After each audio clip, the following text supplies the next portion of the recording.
This week's guest is Morgan Hundall. Morgan is a U.S. Army veteran, Cal veteran athlete, father, and so very much more. Join me in welcoming Morgan this week to the show. Morgan, welcome to the Coach's Corner. That was great to be here. Thanks for having me on. Thank you so much for your willingness to come and talk to us. We've got a lot of great stuff we want to talk about today. Morgan, if you don't mind, would you jump right in, talk to us a bit about your life growing up and touch on your passions for football and rodeo growing up? Yeah, I grew up in North Texas, and my dad cowboyed his whole life and team roped, and so I grew up in that setting. And my mom trains cutting horses and shows cutting horses, so I kind of grew up in that. Even though I was pretty close to the city, we spent most of our time outside of it at my cousin's place, or we had a 50,000-acre ranch up in Oklahoma that we unfortunately sold when I was younger. But so I got to grow up in that lifestyle, and then football was big, obviously here in Texas. And then my dad played at OU. And so growing up, it was all football and then riding and roping and doing that. And I was blessed enough to be in a place where Matthew Stafford, who was the #1 draft pick and won the Super Bowl last year, was my quarterback from 4th grade all the way through high school. So what? Really? Yeah. So I got a lot of looks in high school. Which was great, and I never really intended to go to high school or to college rather, but I got a lot of looks and got some scholarship offers, so I ended up doing that. But honestly, my real passion was team roping, and that's what I wanted to do. I just didn't know if there was a real career in it. Right. And but that's like I said, my parents kind of pushed football once they realized they wouldn't have to pay for college if I got a scholarship. That makes sense. Yeah. But I rodeoed through college and enjoyed that. And I really wanted to be a stock contractor. That was kind of my thing ever since I was a little kid. I think I seen a movie when I was younger, and I was like, oh man, I can cowboy and make money. That'd be cool. But yeah, I had a good upbringing up where I was, and I got lucky enough to get a scholarship and played at SMU here in Dallas for a couple years. And what was that like playing there?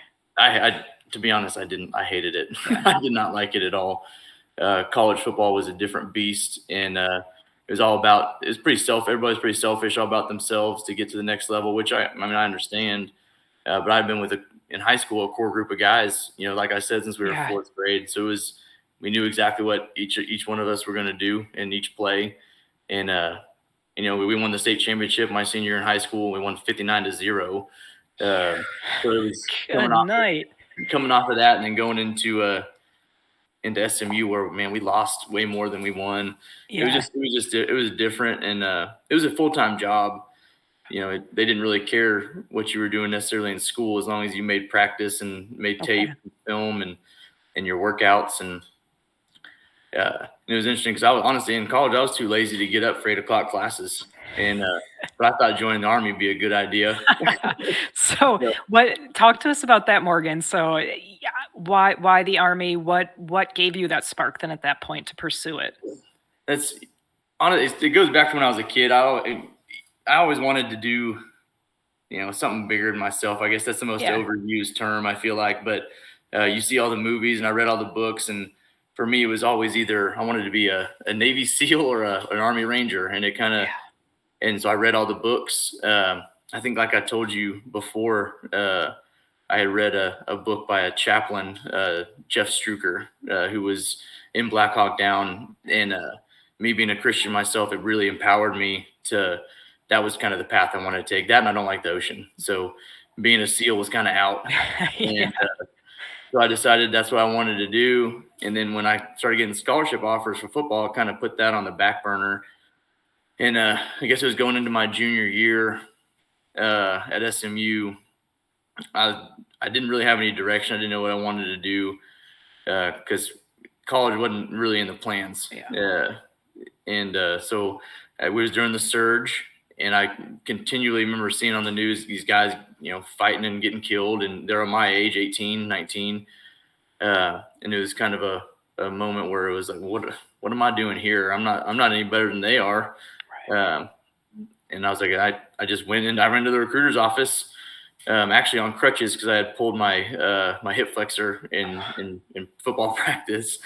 Oh And my they're like, gosh. they're like, we don't want you. They're get out of Yeah. here. And I told them, well, I just want some information. I played SMU, and I'm looking to join. And they're like, all right, we'll come over here. And we talked about it and kind of went over what I wanted to do. And I joined and did the ASVAB and all that stuff without telling my parents. And then I got in, and I got a ship date. And I remember being in a locker room at SMU, and we had just changed coaches. We got University of Hawaii's coach. I can't remember his name now, but the receiver coach at the time came down and was like, what are you doing here? And I was like, I'm getting ready for practice. And he was like, no, you don't even go to school here anymore. You breached your NCAA contract when you joined the Army. And I was like, okay, cool. And I went home. Okay. And my dad came home. Was like, what are you doing?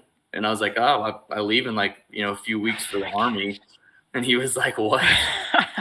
And he wasn't as shocked as I thought, because I'd talked about it a lot, and he respected it a lot. So it made it an easy transition from college to the Army. So that was kind of my route into the Army. That's incredible. Talk to us a little bit about training up as a young soldier, Morgan. Oh man, I was just that. I was young and dumb, and I don't think I really was prepared for what it was, but it was tough. Basic training wasn't too hard. I went through infantry. I went in as 11 Bravo with an option 40 contract, and I knew it was going to be tough, but I think the breaking down of everything that and then building you back into what they want from you, it was a little bit tougher for some than others. I took to it pretty well because I kind of figured that's what was going to happen with all the reading and stuff I'd done, but it still didn't make it any easier. Yeah.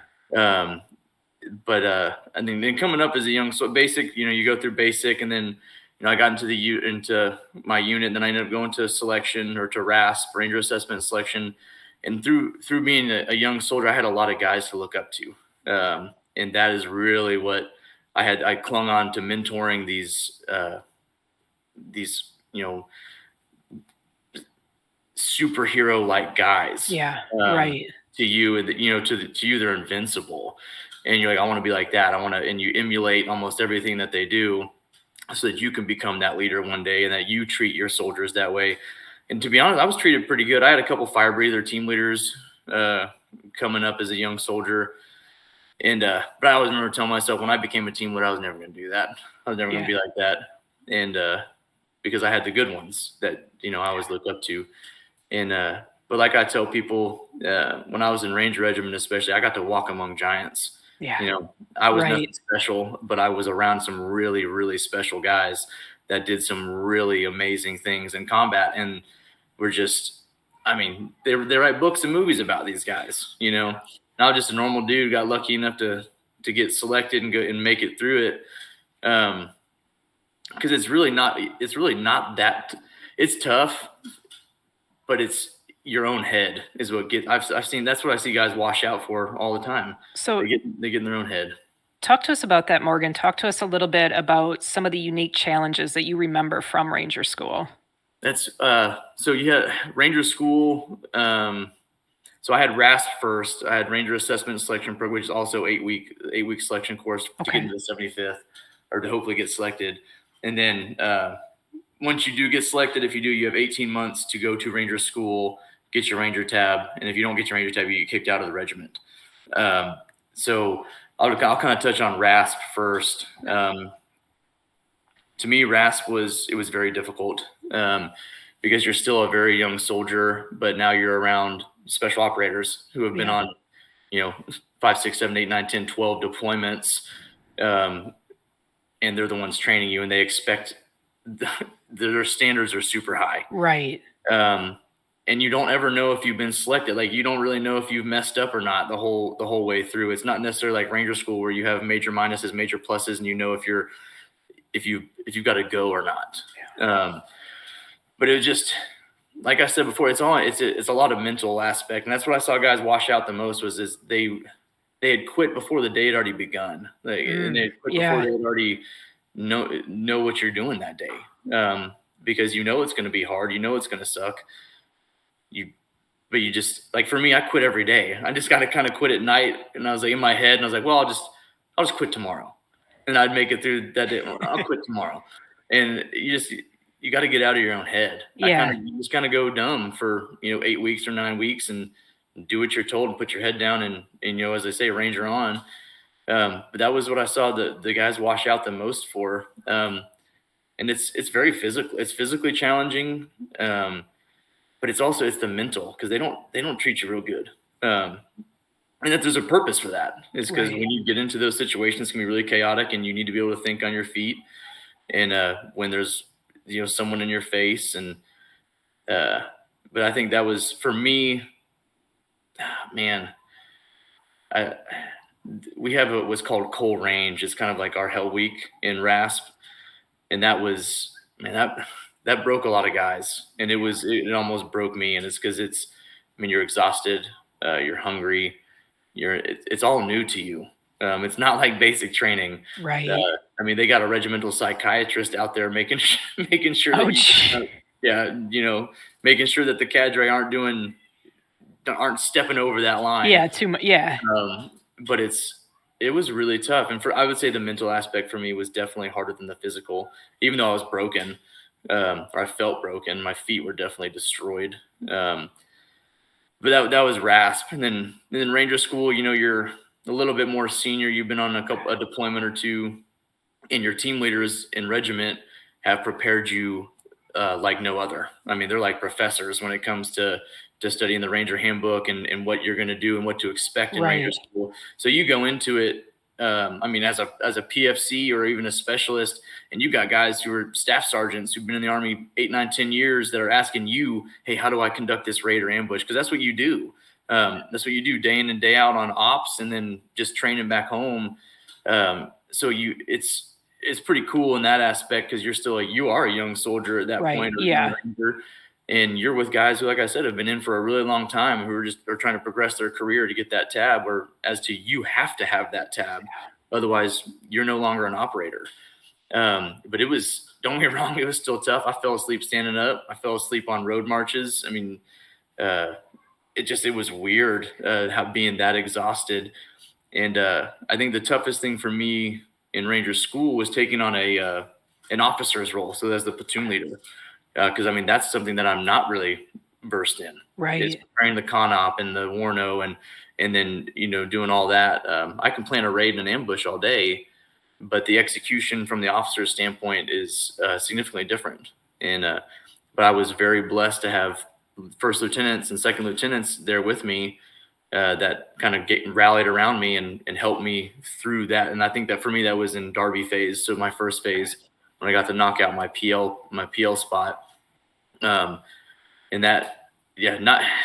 knowing if you got a go or a no go is super stressful.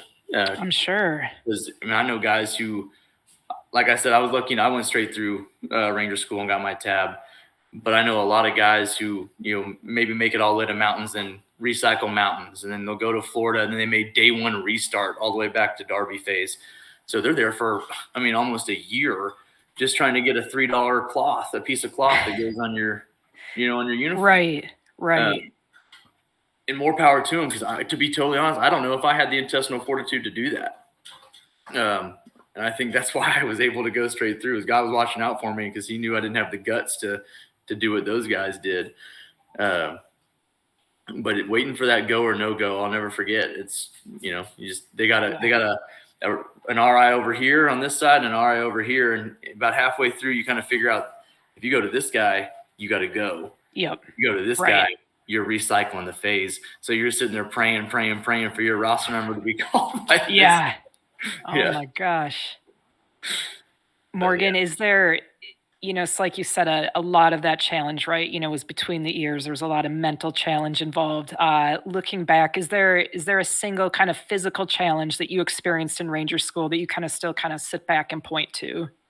Oh man, a single physical challenge in Ranger School that really stood out to you. For me, the hardest was mountain phase. And I couldn't even tell you the day or time, but I was carrying the Skedco litter on my back. So I wasn't even in a leadership position. And I don't even know what you call the trees that grow in that part of Georgia, but they're really narrow and really tight. And I was having to bust through them with this Skedco on my back, and it was just exhausting and demoralizing. And I wanted to quit. I did, because I mean, you continually are hitting these false summits, and I mean, you don't think of the Appalachians like the Rockies, but man, when you're blowing and going for 2 weeks straight with no food and little sleep, they seem like you're climbing Everest every day. I'm sure it must. And we would just hit these. Yeah, it was a Skedco day. I don't know why I remember this day so vividly, but because I kept getting stuck in the branches of the trees, and I was having to like bull my way through them, and other guys were trying to push me through them because it was just so wide on my rucksack.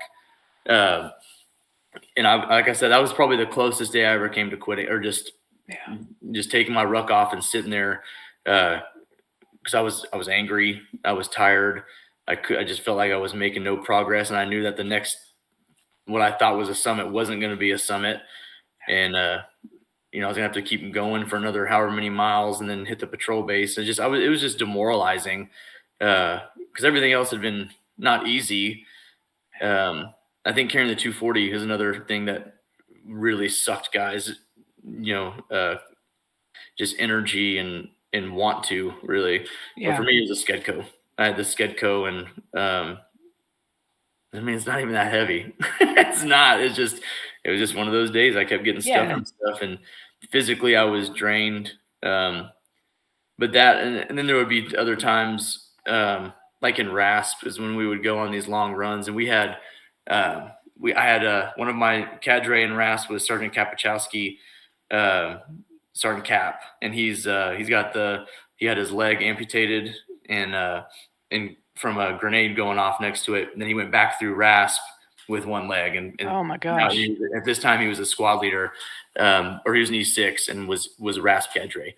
And when he'd come out wearing his running leg, man, you were in for a you were going to hurt that day. Yeah.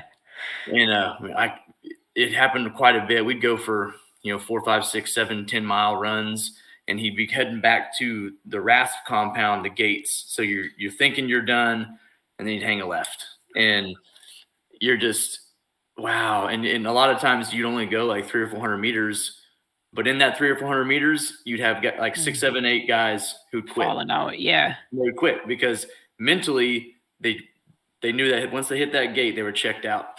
And don't get me wrong, it did it to me too. And I don't know how much further I could have gone, but. So what was it, Morgan, in those times? What were you telling yourself to not be one of those 6, right? Quit and falling out, being, I'm done. I'm going to stay here sitting on the ruck today. Like, what was it that continued to push you? I don't know. For me, it could have been pride, but not. I don't even think it was so much pride as that I wanted to be a Ranger so bad. I wanted to be what I considered the tip of the spear so bad that it outweighed any pain or suffering that I was going to be dealt in that moment. Because at the end of the day, I knew it was going to be over. At some point, it was going to be over, and I was either going to be able to succeed or I wasn't. But I think everybody has a breaking point. I just wasn't able to find it at that point, because that's where you really find out whether you wanted it or not. Because I can't tell you how many guys I went through basic and then the pre-RASP and then RASP with, who that's all they cared about. I want to be a Ranger. I want to be a Ranger. I want that team. I want to do this. But then when it was sucking, they quit. Well, you obviously didn't want it bad enough. And then you're with cadre who've already done it before.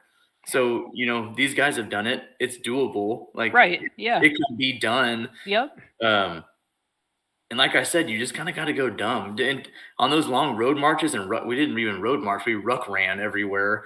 I don't even know why, but I would sing the Mickey Mouse song in my head over and over and over.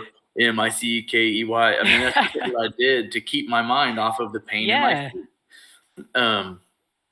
That's just what worked for me. And I know guys who have done other things. So it's just, you got to get out of your own, your weak headspace, I guess. I don't know. But it was a trip for sure. That's incredible. Rangers are certainly a special breed, and they hold a very close place in my heart, Morgan. My father went to Ranger school and earned a Ranger tab in the 70s. And growing up, my father was my hero, and Yeah. I wanted to be like him. I wanted to be a soldier like him. I obviously, I'm a female. I couldn't be a Ranger, right? But I Yeah. wanted to be out in the fight. And I remember, Morgan, when I was in basic training, my dad wrote me every single day, and he'd continue this on my deployment in Iraq, but he'd write me every single day, and he'd always sign letters, stay strong, I love you, and remember, you have Army Ranger in your Yep. blood. And, RLTW. I just, man, I always kept that, and it didn't matter, basic training, AIT, like just different schools I went to, and then like being in Iraq. And uh, it's hard to explain, but there was some type of like comfort or strength I pulled out of that. Like my Oh yeah. dad was a freaking Ranger, man. Like I can do this. Like this is in my blood. Yep. So that's tremendous. Morgan, what did it mean to you the day that you did earn that Ranger tab and it was pinned on you? Oh, can you hear me? Yep.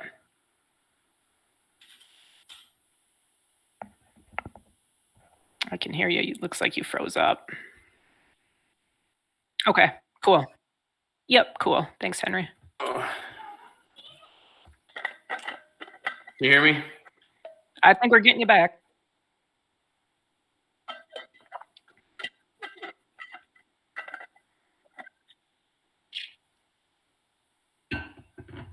No. No. I have satellite internet. So That'll do it. that's That'll do it.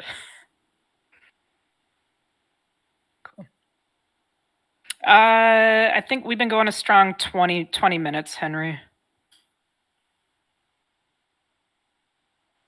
Perfect.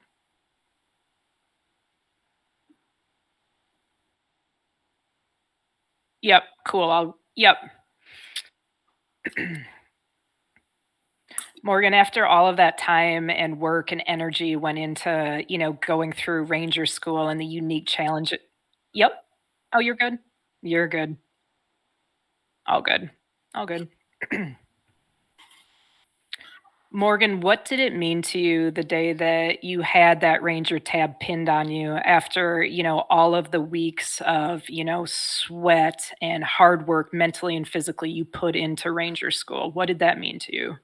at that time it meant the world to me. At that time, because it was like you said, it had been 9 weeks of just not showering, not eating, not sleeping, and going nonstop all day, not knowing if you're going to pass or not. And like I said, for me, it was my career. If I had failed, uh, I'd have gotten kicked out of the regiment.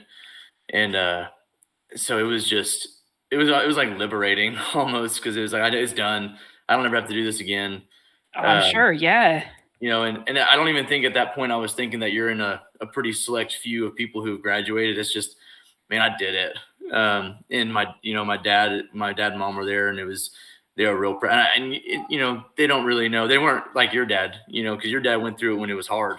That's what everybody says. Generations, oh, I went through it when it was hard. Yeah. Yeah, but he did. And so they were proud, but they don't really understand what that Yeah. tiny piece of cloth means. Right. And so I was excited, and I got to graduate with a couple other guys that were actually in my platoon in second bat. Oh, very So cool. I know we went out and ate a ton of food. I And bet you, yeah, did. I was hungry, and Snickers bar is what I craved Yeah. really bad through all that. But it was just, I was glad to be done with it, but I was just so proud that that not only I had accomplished it, but my two buddies had gone straight through with me as well. Uh, yeah, I don't know. Like I said, you don't really think about the select few that have gone through and done it until you've, a Tell little you're one of while them. down the road, and you're Yeah. walking around, and you're, a private first class, or especially with a Ranger tab, and you're walking around the base, and you're like, oh man, I didn't realize that so few people, because everybody in Ranger Regiment has it. It's not, Right. you have to have it. But it's tough. I mean, it is, and it was awesome because I went through with guys from the regular Army that didn't even need to be there. I mean, it was. Right. And it was super impressive for them to have done all that without, because like I said, we get trained up like crazy for Ranger school.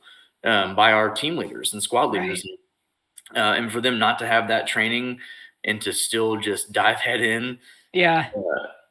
that's crazy to me. It's like, why, like thinking about it, I'm like, why would you do this to yourself? Like, if you don't have to have it, like, why are you doing this? Like, for me, I had to have it. And, but I got a lot of props for those guys. Cause I mean, you got guys tankers, it's someone who absolutely does not need it at all. I was in there with cooks, and it's like, oh, that's crazy. Like, that's good for you. That is fantastic. And they were,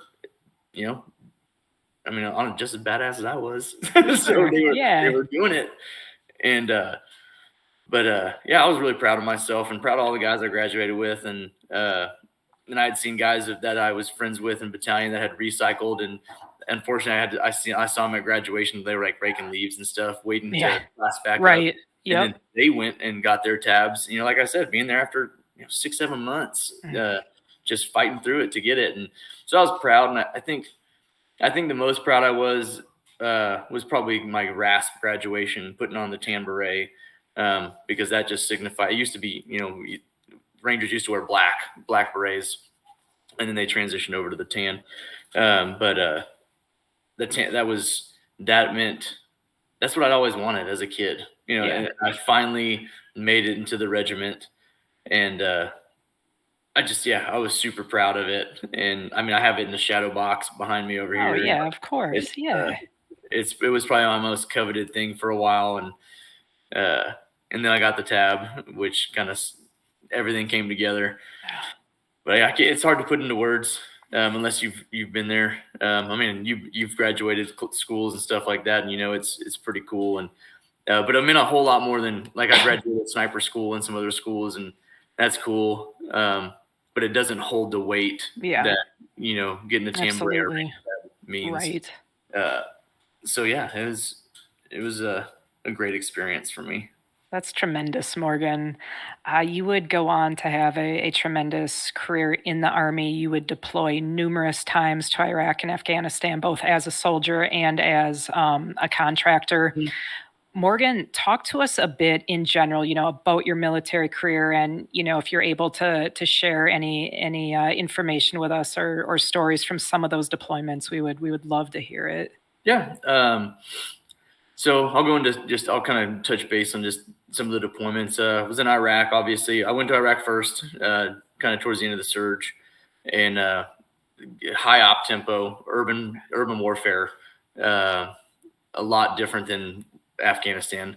Don't get me wrong, the op tempo was still good in Afghanistan, and I served in, Kandahar province, Wardak, Logar, all along the Paki border in the Hindu Kush, up there. But it's obviously, if you've been to Afghanistan, the terrain differs in certain regions. So Kandahar is more desert-like with some mountains, smaller mountains, not like the Hindu Kush. And then the mountain fighting is completely different. Because it's a high elevation, the enemy knows the area much better than right. They are very mobile, and to be they're strong fighters in that part of the world. And but the op tempo, like I said, was a little bit slower, but still we were still doing work. And I enjoyed deployments to Afghanistan better. Did you? I did. I didn't mind the super urban terrain like Iraq was.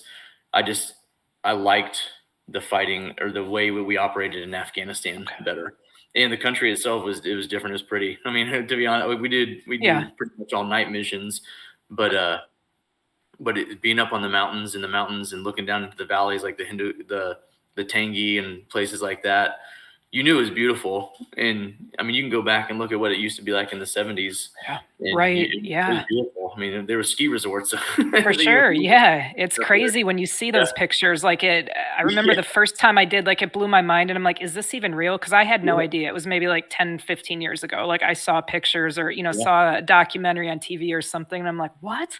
Like, I couldn't even fathom. I could not fathom that. Yeah, it's not what it is now.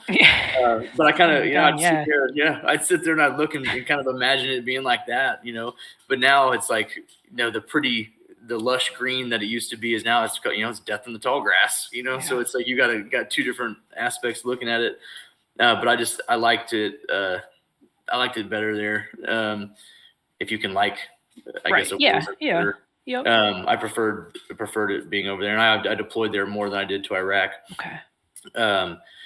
But like I said, the terrain was so different all over the place in Afghanistan, because I got buddies who fought out in the east and then the west, and I primarily was in the south and then the northeast of the country. But it's just different. A lot of history there, which I always thought was really cool. I mean, back through to the Silk Trade routes when they would war back then, and some of the oldest statues of different religions are there, and it's just interesting to be there. And I thought the same with Iraq. I thought it was really cool being on the Tigris and Euphrates, and which is where the Bible calls where the Garden of Eden could have been, and Babylon. It was cool, the historic aspect of being over there. But two totally different worlds, two different fighting styles that you'd see over there.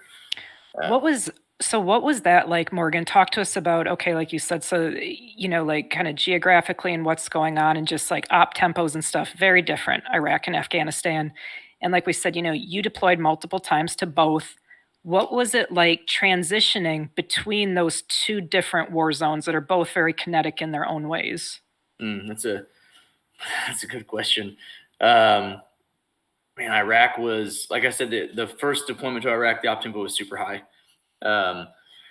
So you could have a couple missions or more in a day or a night, whatever it is. And it was, a lot of it was, house to house type fighting. And because it was more urban, sometimes information would get kind of jumbled on where the actual target building was. So you may hit, a dry hole here because you weren't even at the right complex.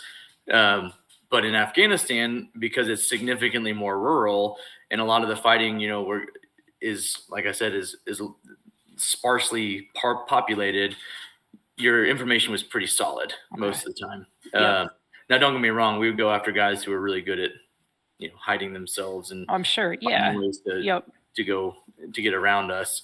But it always, I don't know, to me, the urban fighting, it was scarier to me. I just didn't, and don't get me wrong, I love doing room clearance. I love doing all that stuff. It just was, it was more intimidating to me, doing that, because you have rooftops everywhere.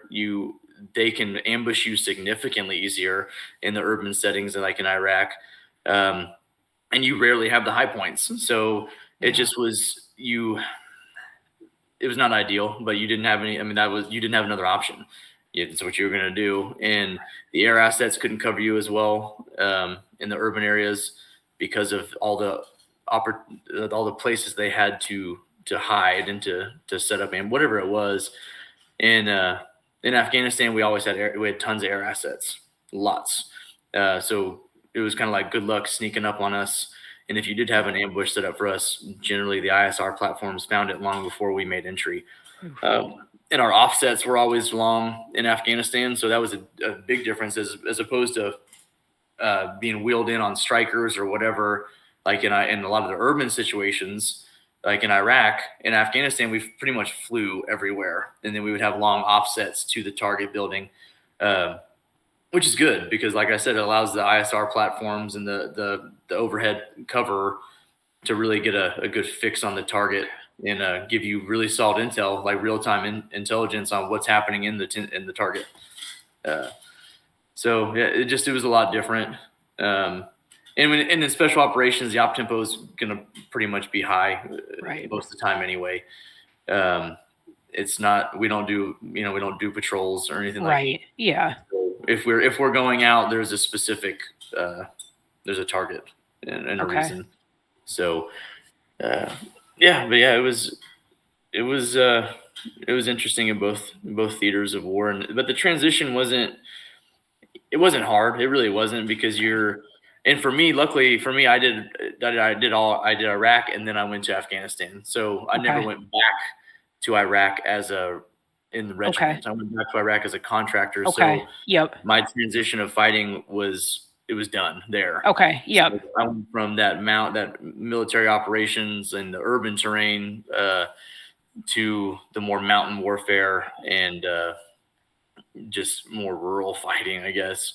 And I never had to really think about it again. So it was a super easy transition for me. I know I got a lot of buddies who were bounced back and forth, after the invasion of Iraq. Yep. They were in both places all the time. One platoon would go here, another would go here. Right. And so I don't know how they did it. That's part of, what we do is being able to adapt super quick to things, and we train for it. And right. You're not it's just like riding a bike. So you figure, you've trained for this situation. It's going to be the same as it was 6-8 months ago when you were there last. And just like I said, those guys are super impressive that I worked with, and they make everything seem really easy when it was, a little bit more difficult for me. So Morgan, I can kind of, put together in my head, right, the physical piece, how you stay physically sharp, through these years, through these multiple deployments. But talk to me a little bit about how do you stay mentally sharp for that period of time, deployment to deployment to deployment, war zone to war zone to war zone. How are you staying mentally sharp to be at the top of your game, to be able to be out there as that tip of the spear? Yeah, that's a good question, because I really wasn't mentally sharp. I think I didn't do things the right way, and I don't think a lot of us did. We obviously versed ourselves in our studies of tactics and training. And like you said, it really is more physical than anything. But most of our mental stuff comes, to be honest, we didn't do a lot of mental rehab, if you would. Yeah. Our rehab was diving into a bottle most of the time, which is really unfortunate. And I'm as guilty as the next guy. And I had a problem. We all had problems with it. And but that's kind of how we stayed sane. When we were back, that's what we did. And we waited and we prepped for the next deployment or the next training exercise, wherever it may be. And we engrossed ourselves in that Ranger mindset. And that's what it was. It was fight hard, play hard, and that's what we did. And we consumed ourselves with being physically fit and combatives. Anything that was violent or was, that was it. There wasn't a lot of. It's different now. Right. Yeah, I'm sure. When I was in, there wasn't a lot of mental readiness or mental. It was not a lot of downtime. Your downtime was, like I said, drinking and then getting ready for jump week, and then TSTs and TF, and just getting ready for your training cycle. But I didn't know any different, and I don't think any of the guys did either. So it was very normal. There's something to be said for that, right? Like not knowing any different, like at the time, like. Absolutely, because at the time that's normal. That is how exactly. You do it. That's what everybody else is doing. That's what you're doing. And it's detrimental. Now looking, it can be. Of course, yes. Looking back on it, yes. Absolutely. But hindsight's 20/20, and you don't. For sure. I don't know what a good answer would be for a mental reset, because they want you to always be in that yellow, ready to go. Never black, but yellow and red, and you're ready to go. Yeah. So you kind of are always on edge. Not even on it. It's just, like I said, it's normal. You're ready and waiting for that next deployment or the next training cycle, or to go to the range to make yourself a better soldier or ranger or whatever. Because that's what consumes you. Is I have to be that model of what they expect and what we look like and what and how we operate. It consumes you, and that's what your mind is constantly filled with, is being accepted by them. And now that you're a team leader, you want the others to look at you and want to be like you, but you're really not setting a great example. So, right.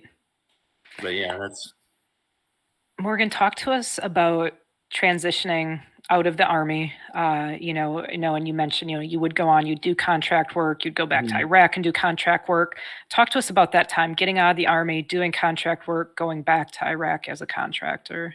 The transition out was quick, and I was not prepared for it at all.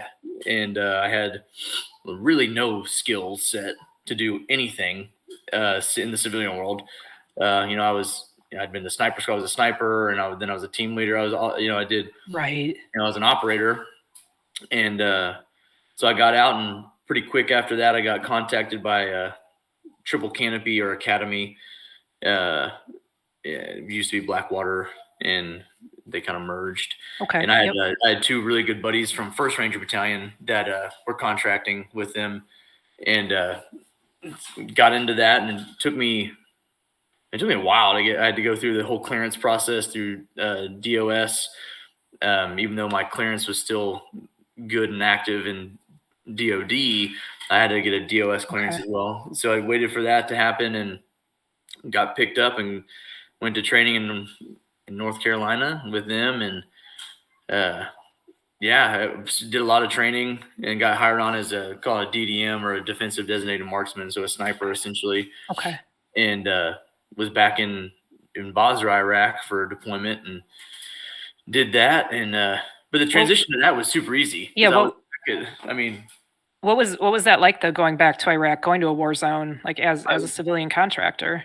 It was crazy. It was really interesting because you don't have the assets or the equipment. Right. Yeah, I would imagine. And I remember it was when ISIS had taken over Iraq essentially. And they were way up. And it was interesting because I had buddies that were fighting ISIS up in Mosul, up in the north, and I was down in the south contracting and down in Basra area. And we'd travel up to up as far as like Nasiriyah and stuff from Basra. But it was so different. The mission set was different. You're there to protect assets and things like that. And you're rolling in up armored Suburbans and stuff. And they were trying I imagine that was crazy. Yeah. It was a lot different. And, you had mackerel.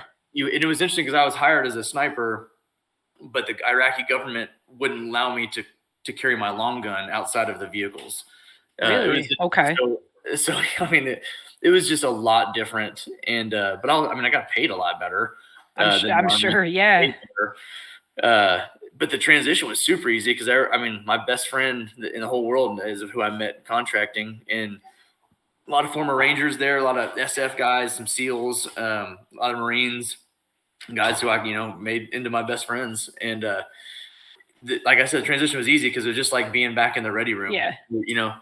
Same old jargon, same old, BS that everybody's doing, and just, having a good time when you can, and FaceTiming back home when you can. You had a lot better connection to your family. I could FaceTime every night if I wanted to, my wife and kids, and but it was a lot different. Knowing that my body armor was not rated it was not level 4. I wasn't wearing, ops cores or helmets, and it was a lot different. It was nice. Did you enjoy it? Did you enjoy the contract work? I did. Yeah, for the most part I did. Like I said, it was pretty cush. It was. And you were around a lot of good guys, so you were pretty safe. And really the only issues I had with was that we weren't allowed to use Iraqi hospitals. We had to use our own. So in our medics weren't allowed to carry opioids. So if you got shot, oh my gosh, here's a Tylenol 3, and are you serious? Yeah, and you got a 2-hour drive back to the consulate or the embassy. So who dictated that, Morgan? Was it? Did you say the Iraqi government, or was who? I think that was Department of State. That's incredible. I'm not 100% sure. Yeah. We did have a level 1 trauma center on the consulate and in the embassy. But it was a matter of making it back. And in the summertime, you know how hot it is in Iraq in the summer. You have an up armored Suburban, that motor is not made to carry all that weight. Yeah, right. Countless times we would break down for the engine overheating. So you have to have a wrecker crew come out, and you're just kind of sitting on the side of the highway in Iraq. That's bizarre. Oh my gosh. But good luck making it to a hospital if you're for real. Yeah. But that was the only issue I have with it. Other than that, like I said, it was pretty cake and good money. Definitely not a means to it. There's not a means to an end. You don't want to do that for a super long time, especially if you have a family. It's just pointless. Yeah, right. Maybe go get some good money after serving in the Army and making nothing for many years. Yep. But that's it. Yeah. But I don't have no negative anything about it really. Well, Morgan, first of all, thank you so very much for your service to our great country for all of those years, all those deployments. Thank you so much, and thank you for sharing those experience with us. It was great to talk about. So today, Morgan, you work in the oil and gas industry. Talk to us a little bit about how you got into that career field. Okay, yeah, I was contracting. I was over in Basra, and my wife was pregnant with our second son, and it was time to hang it up, to stop with the gunfighting or whatever you Yep. want to call it. And but I had no idea. Like I said, I had no idea what I was going to do. And thank God that her dad is in the industry, and kind of was like, hey, you ever thought about doing oil and gas? And like, no, not really.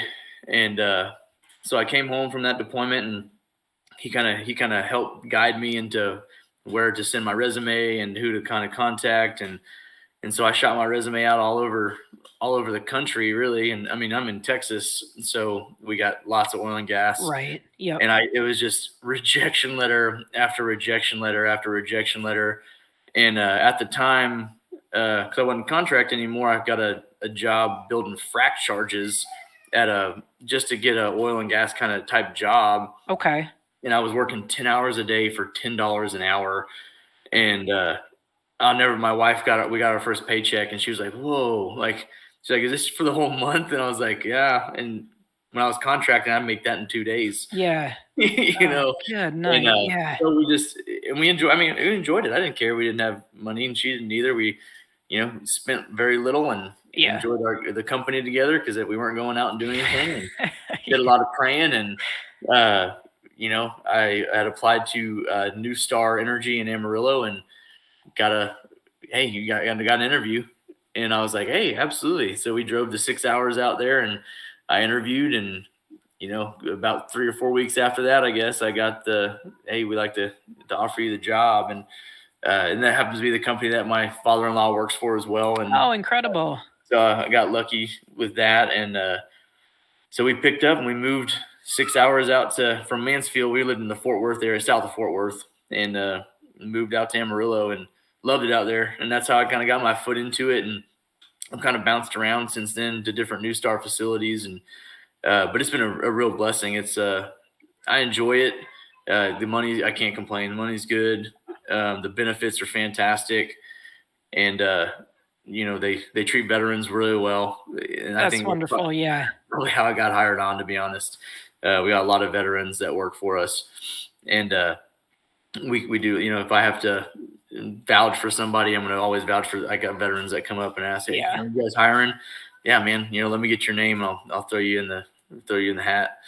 And but yeah, so I've been doing for 5 years now. We're going on 5 years.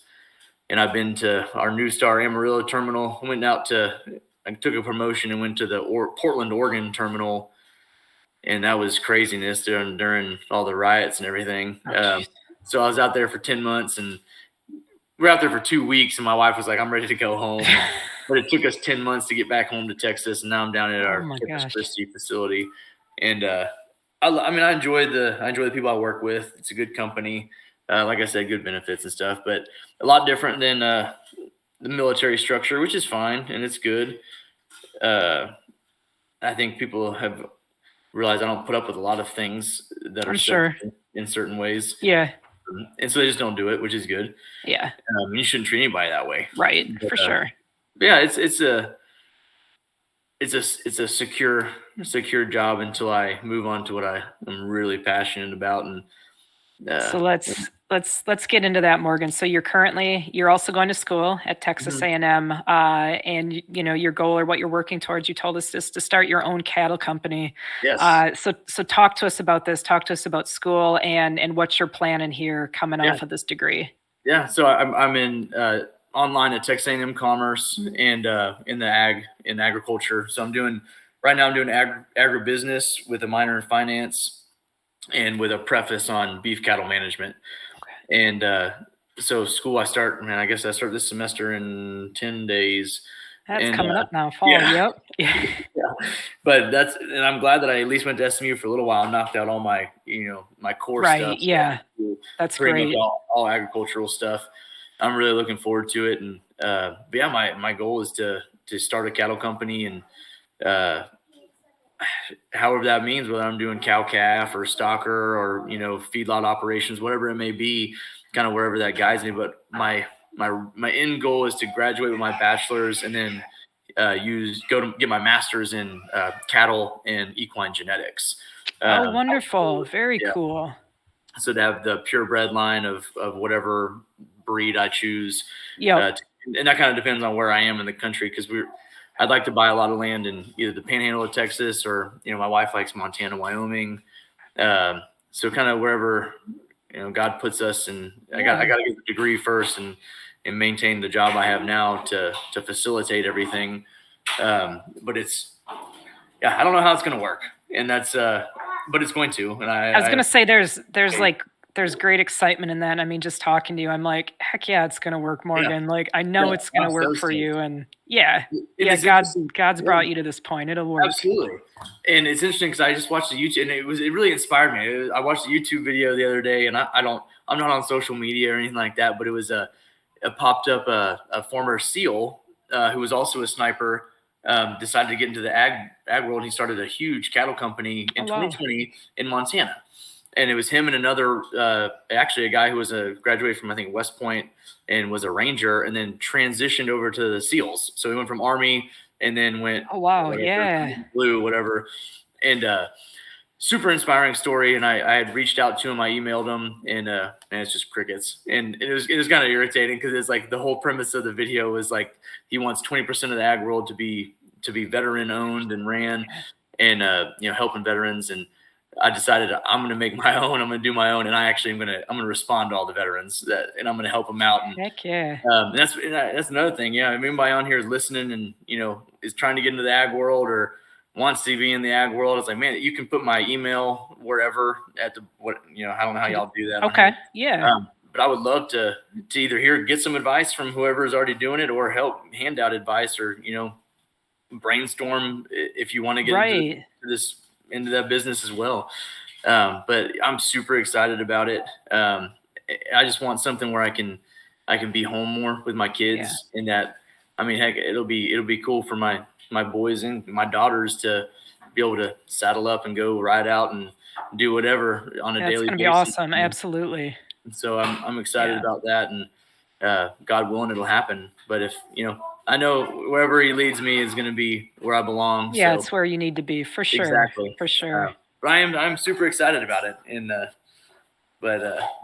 kind of the plan. I got to be honest, like I'm excited for you, and I can't wait to continue to watch your journey. And I mean, growing up around horses my whole life, livestock of various, whether pigs or sheep or whatever it can, and I've stuck in that world very heavy, and specifically now with sheep with my husband here on our small farm in Wisconsin. But agriculture in general, like, I just love, and I think it gives people such a great direction in life. But I think there's a very unique part of it for veterans, to be able to live that life. And I will say, like, one of the most rewarding ways about living like this is, we have one daughter, she's 9 now. And, since she was a little kid and could walk, she's always been in the barn with us. She's out there every year when we're lambing ewes. She sees birth, she sees death. We raise meat chickens. We try to raise and grow as much of our own food as we can. She's been out there, been a part of the butchering process her entire life. And so it's great with her. And for me, as a veteran, and just, working through my own stuff, I've found so much therapeutic healing with being with the animal, like being out there helping a ewe deliver a lamb that's, stuck or having an issue, helping facilitate that life or whatever needs to happen. It's been incredibly rewarding. It is. I think it's the best way to raise children, hands down. And it's interesting because, less than 2% of the world is in agriculture. I know, isn't that wild? It's wild. The whole world depends. Yes, 100% needs agriculture. But you're exactly right. There is something incredibly therapeutic. I used to do, when I was working in Amarillo, I did horse therapy with kids who had disabilities. So I wasn't actually I was helping. I was a volunteer coordinator for them. And it's unbelievable to see, and that it directly applies to veterans who are struggling with anything. Absolutely. Especially PTSD or whatever it may be. I'm telling you, if you haven't done it, go find a place and go ride. Just especially somewhere where you can ride free. I mean, obviously learn to do it properly first. Yeah. But you're absolutely right. It is some of the most therapeutic stuff you'll ever do, and it gets you in your own good headspace to really think. And for me, I get to experience God's beauty everywhere. Absolutely. Yeah. I mean, you're looking at a horse. What else was it made for except for to carry me? There really right, doesn't have a purpose. Right. So I love it. Yeah, and it's a beautiful thing, and like you were saying, I think it's incredibly important for children to be raised that way. The character that it builds, the responsibility that they have to take on at such a young age, keeping the animals alive is. For sure. I mean, most kids don't get to do that at 3, 4, 5 years old, and yet they're out here doing it and doing it well. And I think it sets them up for success later on in life. Absolutely. I couldn't agree with that more. Morgan, what, advice or what words would you have for anybody listening and maybe even more specifically, like our veteran population listening that, they have a goal or a dream or something, a passion deep down that they'd like to pursue, but it's like, man, I don't know, if there's a place for me in that space. I don't even know where to begin. I'm scared. I've got these fears, anxieties. What would you say, Morgan? I'd say, for me, you got to pray on it real good first, and you got to do it. You can't just. It's no different than when I talk to young kids, and it's like, oh, I wanted to do this, or I wanted to be a ranger, I wanted to be a SEAL, but you didn't. That's the thing. You didn't take the step to do it. You just have to cross that line. You got to take that step, and you have to do it. Otherwise, you're never going to do it, and you'll regret it. And I'm afraid you wouldn't. I'm 34, and I feel like I'm starting late, but I'm really not. Right. Right. At least I'm doing it, and and it's going to take me.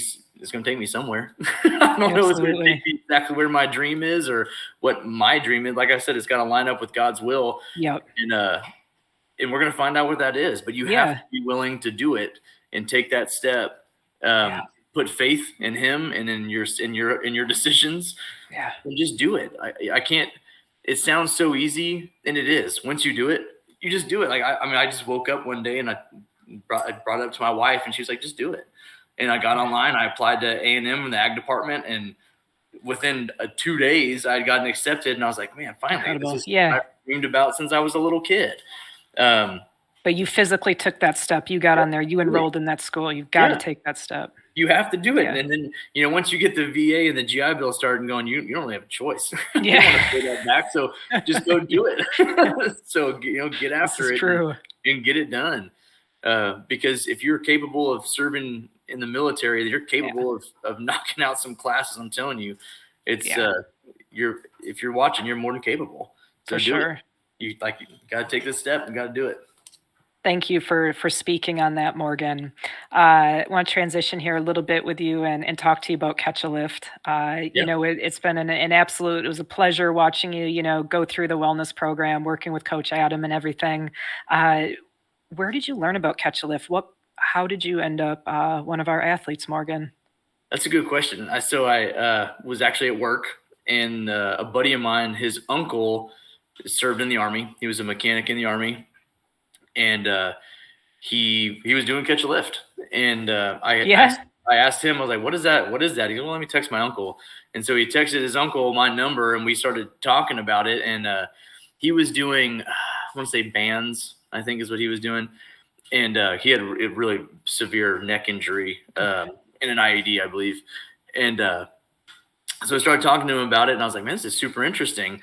And I happened to get on, and his uncle was like, "Just do it. I'm telling you, it's fantastic." And because he was like, you get a coach, and you get all this, personalized instruction, and they help you with, this and this. And I mean, any question you've got, there's someone there to answer it. And I was like, man, I needed that at that time. I'd gotten lazy. I mean, I had, and when I got out of contracting, really out of Ranger Regiment, I told myself I'd never be wet, tired, and cold again.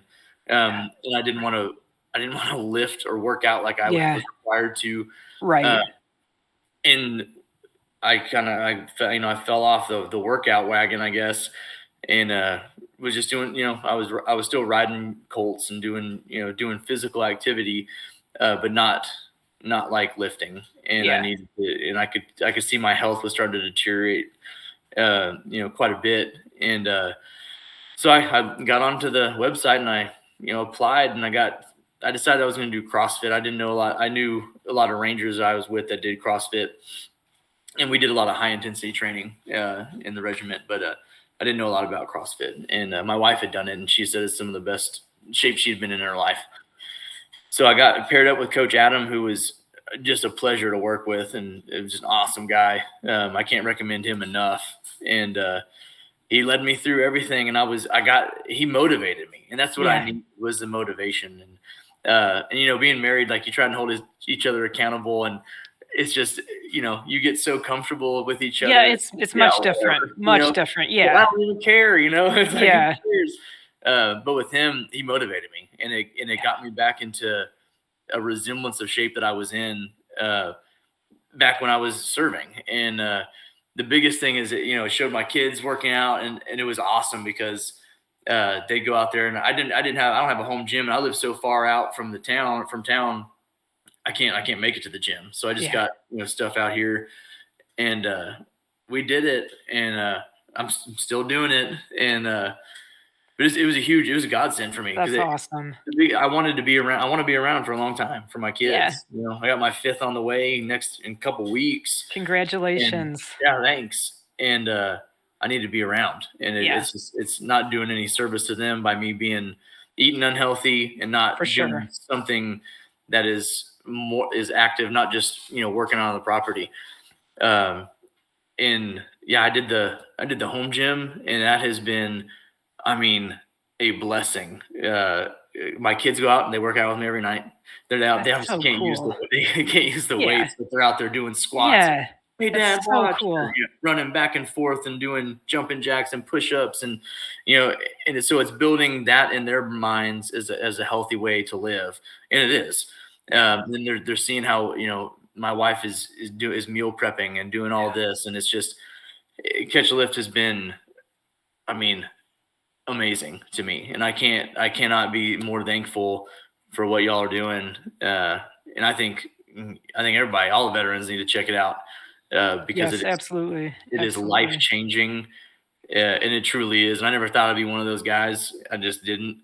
But I wear my cow stuff everywhere. I wore it. That's awesome. I love it. This last week, and I'm just hoping somebody asks me about it. Because there's veterans everywhere. Yep, absolutely. So I'd love to tell, and I actually told a couple of guys at work about it, and they're in the process of getting signed up. Oh, wonderful. So, but like I said, I couldn't be more happy and excited about. I'm still excited about it, because once you do your first set, you still got your 2 year or my 10-month mark. I got my 5-month coming up in October. Yep. Oh yeah, it doesn't end, and before you know it, you're going to be at year 2 for renewal. And that's one of the great beauties of the program, right, Morgan? Like, it's not a one and done. No. The equipment was great for you to get. We obviously love to be able to provide that for you, but it's so much more, right? It is. That one-on-one with Coach Adam. All the various resources, and it goes on. It does. I still get to I can still contact him whenever I want to. I have all the resources on the website. Yeah. If I just want to go do some stretching, or even some, like, my wife is a yoga instructor as well. I'll show her stuff that we have on there. It's unbelievable. If I want to do bands, if I just want to, my shoulder, I have a bad shoulder. I'm not going to go do shoulder press today. I'm going to go grab some bands. Well, I have access to all these workouts that are specifically designed for a shoulder injury. Right. Adam showed me crossover symmetry. Makes a huge difference. Huge. Yes. Just things that I never would have found and never would have done on my own. It's been an amazing journey, and I'm still on it, and I'm heck yeah. I'm stop. So no, that's tremendous. And we are all so very, very glad, Morgan, and feel blessed, that you made it to Catch a Lift. We're so very happy. The success that you've had, the fact that your family is a part of it. Yep. That's my favorite part about this. And I saw that in my family. I was honored to be, a recipient of home equipment also from Catch a Mhm. Lift a number of years ago. And the same thing, right? It spills over into the entire family, and my daughter from a young age, was crawling around on the stuff and just in Absolutely. there with me, right? Seeing that discipline, seeing Yeah. that determination and grit, that you show when you consistently work at something. And we absolutely love to hear that, that our veterans have the Yeah. the same experience at their home. And thank you so much for pushing us out to the veterans. Yeah. That's a tremendous help to our mission, and that we can help and serve more. Um, I've got one last question for you today, Morgan. You go ahead. All right, this is the big one, so let's see what you got for us. What does it mean to you, Morgan, to be a Catch a Lift Fund veteran athlete? Oh man, well, it means taking my life back, my healthy life back, and it means being around for a long time for my kids, like I said, and for my wife, and it means, like I said, a healthy lifestyle to transition it over to them. But most importantly, it means being around for a long time, because the way I was living, I mean, I don't foresee anything positive out of the way that I was living until I got the motivation and the tools from Catch a Lift. And like I said, it's life changing and can be life saving. Yeah, So, absolutely. Absolutely. Morgan, it was an absolute pleasure talking with you today. Thank you so very much for your service to our great country. Thank you for coming on today and sharing your light with us all. It was absolutely tremendous. well, thank you for your service, and it was a pleasure. Absolutely. That's it for this week's episode of Coach's Corner. We will return next Wednesday at 1 Eastern Time with another episode. Thank you again, Morgan, for sharing your story and your light with us this week. Huge thank you to Lynn Coughlin, Henry Pomper, and Kaylee Nasiri for all of the work you all do to make this podcast possible week after week. And we thank the entire Catch a Lift team. Don't forget to join us every Wednesday live at 1 p.m. Eastern on YouTube for a chance to win Cal Swag and to chat with your brothers and sisters. Until next week, keep it real and stay Cal strong.